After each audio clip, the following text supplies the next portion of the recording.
Look what I just did to the glass. That's a lot more cleaner. You can actually see the rust and stuff. It's so hard to clean the dust off the PC, especially since it's on carpet. And then right here, there's a dust filter right here. Surprised it's not that dusty as I thought. And then there's one right here. And then and this is actually the SSD that replaced that other hard drive, which I dropped off to a recycling center, Staples. So this one here is still working, but this one's on the verge of failing.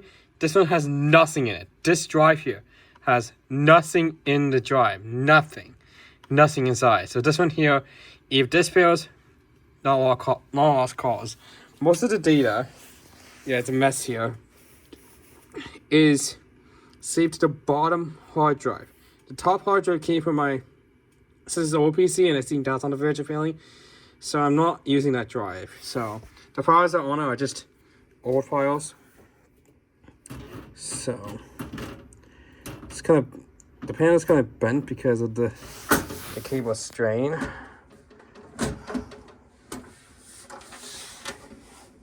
Every time I have to screw this back in. I'm definitely going to be bringing a new PC, and I will definitely be a lot more better with cable management.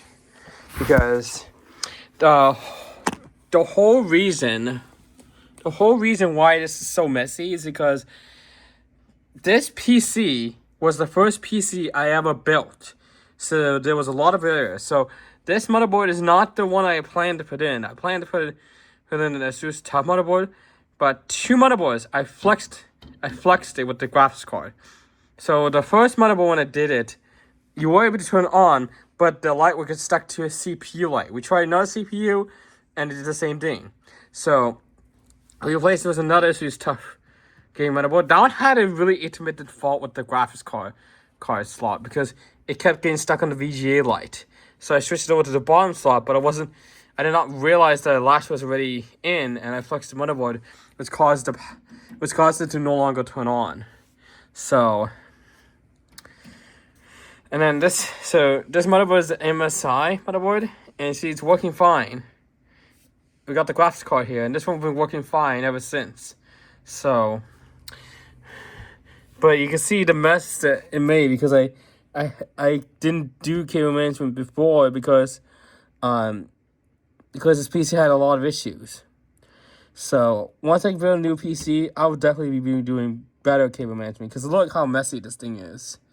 So messy, and I would really want to get a new PC and get better cable management because this thing is by far a mess, and there's not so much I could really do. So yeah, there's nothing much I could really do about the cable management because this PC had given me a lot of issues with the other motherboards I had in here. So yeah, as soon as I build another motherboard, I will be a lot more careful. Because remember, I moved this graphics card to the bottom slot of this one, which apparently was not utilizing the entire pins on the graphics card. So it was slow, and then put it back in here. I was really nervous to make sure that the clip locked in, and it did not push it anymore, and I screwed it in. So a new graphics card is going to be a lot more difficult. You got to be a lot more careful. So yeah, that's the annoying part. And plus, one issue I had was this one. I think it's the motherboard fault, but this audio jack, the microphone does not work on it. So that's why I have to use this sound card, which is better than the computer's built-in audio for the motherboard itself. The speakers here are actually connected to the Dell monitor, which is connected to DisplayPort to the graphics card right here. So the graphics card technically has a DAC built inside of it that makes it so that when it connects to the monitor and detects an audio, that's the audio going through it. So yeah. So the specs of this computer is, so the CPU is an AMD Ryzen 5600U. I believe it's GU. I think it's a U or a G, but of course the AIO water cooler is Corsair. Oh wow, in my camera, the fans seem to be spinning slower, but they're spinning fast. Just from my first rate. The graphics card is an RTX 2070 Super. And then the RAM is a Corsair Vengeance RGB Pro 16 gig kit. So both have 8 gigabytes in dual channel mode on the specified slots for better performance. I think I have it in marquee mode. And then of course the SSD you see here is a Sabrent 1 terabyte M.2 NVMe. Now I do have another NVMe slot that's unused. So I think both slots are the same speed. I believe so. I haven't seen really any speed increases of it. And as you can see here, so this one is the 2280, but there used to be a heatsink that covered the entire thing, but it was so cumbersome to use the heatsink. So the new PC, I'm going to be using a gigabyte motherboard, but I believe in a ASUS graphics card. It's going to be better performance for VR, that's for sure. And the AIO cooler has 3 fans though too, and the case is still NZXT, but it's a newer case. It's going to be better than this one. This is so dirty because look, it's white.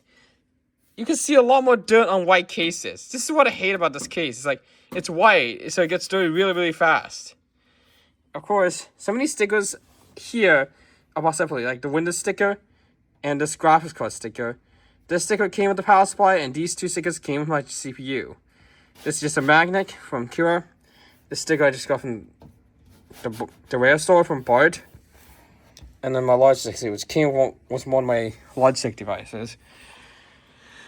So this does have a USB-C. It's right here. I did have to re-plug it in after I realized the port didn't work. So the new one's gonna have 2 USB-A ports, which I really, really like. That's a lot better than 1 USB-A port, that's for sure. So I don't have to keep running off a hub, or like keep running this off Type-C. And I believe Type-C on the new case and the new motherboard is USB 3.2 Gen 2. That's going to be awesome. So the USB 3 header is just right down there. You can see that long cable. I don't really like the placement of this, but on the new motherboard, both the USB-C header and the USB 3A port will all be here, so that'll be better than being down here, because what can happen is if you unplug this, the entire plastic part can come off with it. These are not the best connectors. Not really the best connectors for it. So, yeah, this is an older PC using AM4 chipset, because the newer AM5 chipset is completely different. It's like the Intel chipsets. So, yeah. So by the way, the power supply is an 850 watt Corsair power supply. So, yeah. And for the power supply for my new PC, I'm getting a 1000 watt power supply.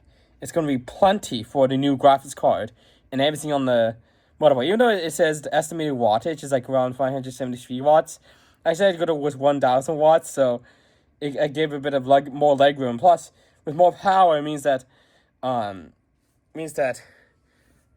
more performance, I guess. But I don't know if that's gonna make a difference. But having more wattage gives you a bit more leg room, so you can easily have another PCIe device, like not a graphics card. It could be like a sound card, a USB 3 card, or even wireless card, or anything basically. I'm using Ethernet on this, so I don't need the wireless card. But however, the Bluetooth card can definitely come in handy, because this thing does not have Bluetooth. This thing does not have Bluetooth. It's an annoyance. It does not have Bluetooth, so I really will want to get a Bluetooth card for that PC. That's for sure. But yeah, this is my old PC, and I finally cleaned the glass, so it looks a lot more clearer to look inside. And a bit more facts about my PC. This is my first PC I ever built. So you gotta kind of congratulate me on this. This is the first PC I ever built. And this thing's running Windows 11. Not Windows 10. And I just heard the hard drive spinning up. But yep, this is my PC. And now I got more detail of this PC. And why am I building a new one?